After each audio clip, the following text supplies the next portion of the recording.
సన్నిధిలో అభిషేకం. ఆ చేసిన అభిషేకం అయిపోయింది. ఇప్పుడు వేరే గణపతి పార్వాడు స్వామి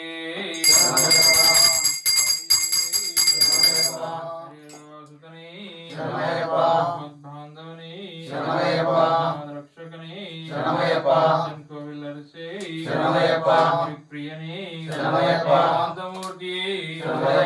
అభిషేక ప్రియని అభిషేక ప్రియని అభిషేక ప్రియని నీరాభిషేక ప్రియని కులమే టాంబడి సోపానాధిపతివే ముద్రితారిణి మూర్తి వాసని రూపని వాహని సంహారణి నల్లని దైవమే ఛాయారూపమే జగద్గురువే గంగాయ నీరాభిషేక ప్రియనే నల్లని దైవమే